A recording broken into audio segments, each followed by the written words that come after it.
नमस्कार सभी को। आज हम इस डिजिटल प्लेटफॉर्म पर जो चैप्टर शुरू करने जा रहे हैं वो है कृषि जीव विज्ञान का, और चैप्टर का नाम है खरीफ की फसलों के रोग। यानी कि दो प्रकार की फसलें होती है, रबी और खरीफ। ये खरीफ की फसलें लगभग वर्षा आधारित होती है और इसमें जितने भी हम बाजरा है, मूंग है, गवार है, जवार है, मक्का है, इनकी लगभग खेती करते हैं।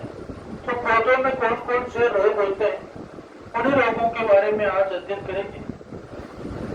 रोग कई कारणों से हो सकते हैं, रोग का अलग अलग रीजन होता है।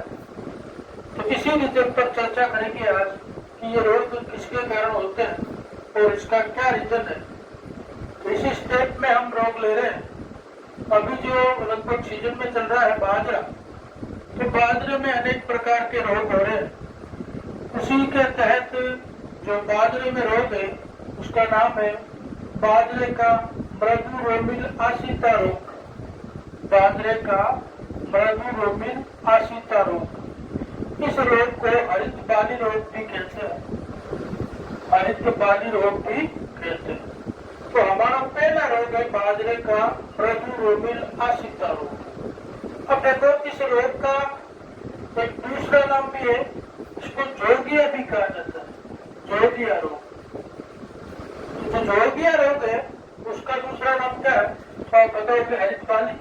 हरित बाली का दूसरा नाम क्या है, तो बाजरे का मृदु रोमिल आशिता रोग। तो ये तीनों एक ही स्थिति के रोग है। अब बात आती है कि ये बाजरे में रोग कब होता है, क्या कंडीशन है, तो इन सब के बारे में हम चर्चा करने वाले हैं। तो जो बच्चे ये जो स्टूडेंट पहली बार जुड़े हैं तो इस चैनल को लाइक, सब्सक्राइब और शेयर जरूर करें। ये आपका चैनल है, आपके सहयोग से ही चलेगा। इसमें आपको कोई भी विषय वस्तु समझ में नहीं आती तो जरूर कमेंट करें और बने रहे हमारे साथ। तो देखो, सबसे पहली स्थिति ये बता रहे हैं कि ये जो जोगिया रोग है इसकी खोज किसने की थी, यानी भारत में ये जोगिया रोग कब आया था और इसको लाने का यानी कि इसको प्रकट करने का श्रेय किस वैज्ञानिक को जाता है। तो देखो, इस रोग का पता भारत में 1907 में लगा था और जो वैज्ञानिक थे, कृषि वैज्ञानिक, उनका नाम था E.J. बटलर। तो E.J. बटलर ने 1907 में इस रोग का पता भारत में लगाया। तो ये चीज आपको याद रखनी है कि हरित बाली रोग का पता सबसे पहले भारत में किसने लगाया, तो वैज्ञानिक का नाम है E.J. बटलर। दूसरी स्थिति कि ये रोग किसके कारण होता है। तो रोग किसके कारण होता है, तो ये स्थिति आप सीधी बताओगे कि भाई कवक के कारण होता है। लेकिन रोग जनक कौन सा, रोग जनक का मतलब है कि इसमें ऐसा कौन सा कारक है जिसके कारण ये रोग हो रहा है। जैसे मानव में भी कोई रोग हो जाता है, जैसे मलेरिया हो जाता है, तो मलेरिया का कारक क्या होता है, प्लाज्मोडियम। वैसे इसमें भी एक कारक होता है। तो देखो कारक कौन सा, कारक का नाम है स्क्लेरोस्पोरा ग्रेमिनिकोला। कारक का क्या नाम है, स्क्लेरोस्पोरा ग्रेमिनिकोला। इसको याद रखने का सीधा तरीका है कि इसको स्पोरा और ग्रेमिनिकोला को आप याद अलग से रखोगे। तो स्क्लेरोस्पोरा ग्रेमिनिकोला ये क्या है, ये कवक है। कैसा है, अविकल्पी परजीवी कवक, परजीवी यानी दूसरों पर निर्भर करता है, इसके पास कोई विकल्प नहीं है, अविकल्पी परजीवी कवक। अब ये कह रहा है कि आपको कैसे पता लगेगा कि ये रोग हुआ है। तो देखो इधर, सामान्य रूप से हम एक बाजरे की जो सामान्य ब्रांच है, सिटी है, और इसमें ये तना है और ये एक प्रकार से पुष्प क्रम था जिसमें पुष्प का निर्माण हुआ और ये पत्ती। तो इसको आप एग्जैक्ट स्थिति में देखोगे तो ये क्या स्टेप है कि इस रोग को पता दो कंडीशन पे लगाएंगे। वो कौन कौन सी कंडीशन है एक तो पत्तियों की और एक इसके पुष्प कर्म की। तो पत्तियों में ये लक्षण आपको कैसे प्रकट होगा? देखो कि हमें कैसे पता लगेगा कि ये बाजरे में रोग हो रहा।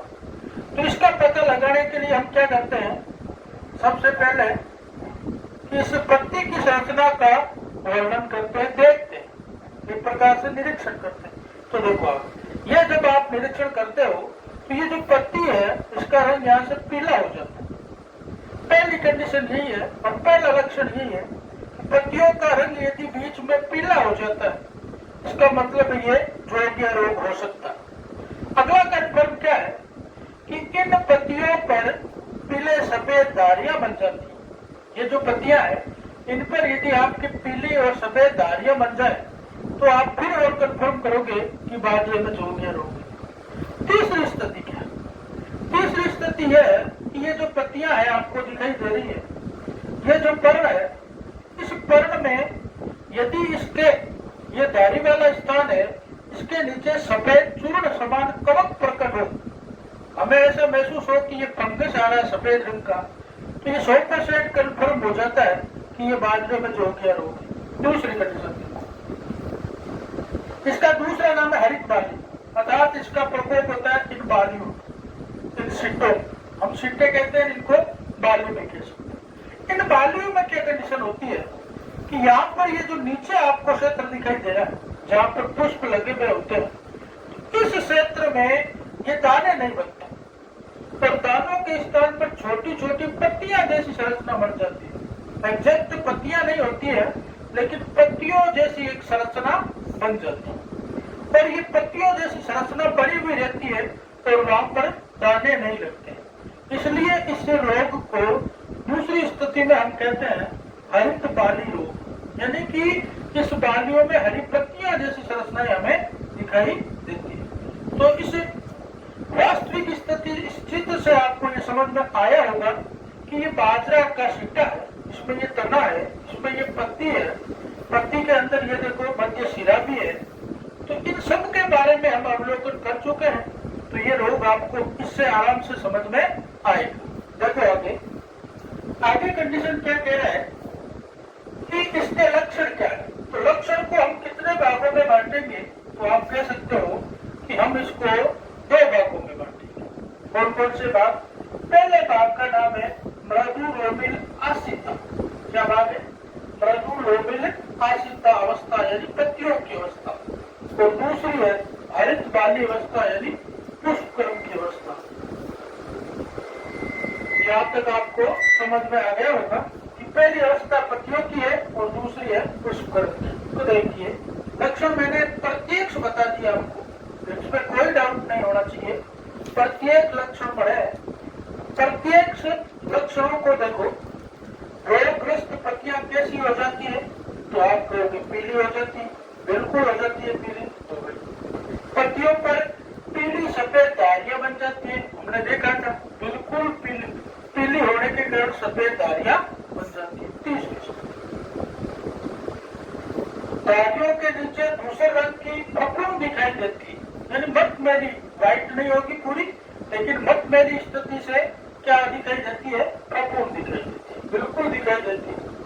अब देखो चौथा, बालियों के नीचे वाला हिस्सा पत्तियों जैसा दिखाई देता है। बालियां कौन सी?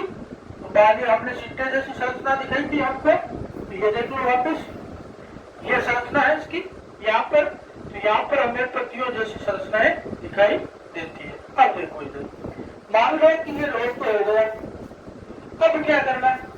अब इसका हमें करना है मैनेजमेंट। क्या करना है? प्रबंधन। बिल्कुल प्रबंधन करेंगे, क्योंकि यदि कोई रोग हो गया तो हम नहीं चाहेंगे कि हमारी फसल बर्बाद हो। तो हम पहले अपने आप इन लक्षणों के आधार पर इसकी पहचान जरूर कर सकते हैं। तो देखो कैसे करते हैं। पहला स्टेप है कि हमें शस्य प्रबंधन करना है। कैसा प्रबंधन? शस्य, यानी एक कल्चर के रूप में इसका मैनेजमेंट करना है।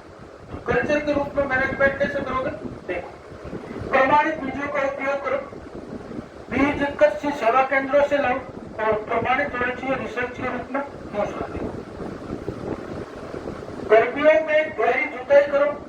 जब आप, गर्मियों का मतलब है कि रबी की सीजन खत्म हो जाती है, गर्मियां आती है, तो ट्रैक्टर के द्वारा यंत्रों से गहरी जुताई करो, आप कोई समस्या नहीं होती। तीसरा, पौधे के अवशेषों को जला दो। मान लो कि पहले कोई ऐसी कंडीशन हो कि ये बाजरे का रोग है, उसके कुछ अवशेष खेत में मौजूद है, तो आप उनको जला दो इकट्ठा करके। तो ये तो है हमारे स्टेट की, यानी इसमें आपको कृषि विज्ञान की सहायता कम लेनी है, सामान्य रूप से आप इसका कर सकते हो। फिर क्या है, इसमें एक और कर सकते हैं, कोई आप फसल चक्र अपना सकते हो। क्या अपना सकते हो? फसल चक्र। दूसरा देखो, रासायनिक प्रबंधन। इसमें हमें कृषि विज्ञान और कृषि के सलाहकारों की आवश्यकता होती है, यानी खाद बीज की दुकान में जाना पड़ेगा। अब देखो, ये कह रहा है कि ये रोग अपने आप में बीजों से ही प्रकट हो रहा है। तो बीजों से प्रकट हो रहा है, इसका मतलब है कि 2.5 ग्राम मैनकोजेब प्रति केजी बीज को उपचारित करो। यहाँ पर थायरम का उपयोग हो सकता है, केप्टाम का उपयोग हो सकता है। तो मैनकोजेब, थायरम और केप्टाम। दूसरा, मेटालैक्सिल 2 ग्राम प्रति लीटर की दर से 21 दिन बाद फसल के ऊपर छिड़काव करो। कौन सा? मेटालैक्सिल। आप चाहो तो मैनकोजेब और मेटालैक्सिल दोनों को साथ में मिला सकते हो। मात्रा इसकी 2.5 ग्राम, इसकी 2 ग्राम प्रति लीटर है, तो जितना से ज्यादा होगा तो आप उसके अनुसार इसकी मात्रा ज्यादा ले सकते हो। तो यह तो एक सामान्य इसकी स्टेप हो गई, इसका प्रबंधन और रासायनिक प्रबंधन हो गया। अब एक और प्रबंधन है। कौन सा प्रबंधन? एक प्रबंधन है आपके जैविक प्रबंधन। तो देखो, जैविक या कैसा होता है? जैविक के लिए हम क्या करते हैं? सामान्य रूप से कल्चर के द्वारा उसको उपचारित करते हैं। तो अगला हमारा है जैविक प्रबंधन।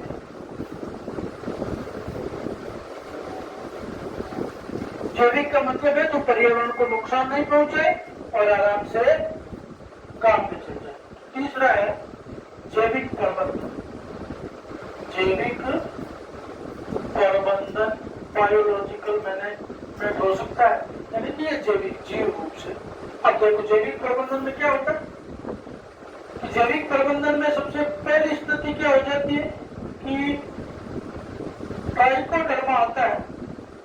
ये ट्राइकोडर्मा जो कल्चर है के द्वारा बीजों का उपचार कर सकते हैं, उपचार कर सकते हैं। बिल्कुल सही बात।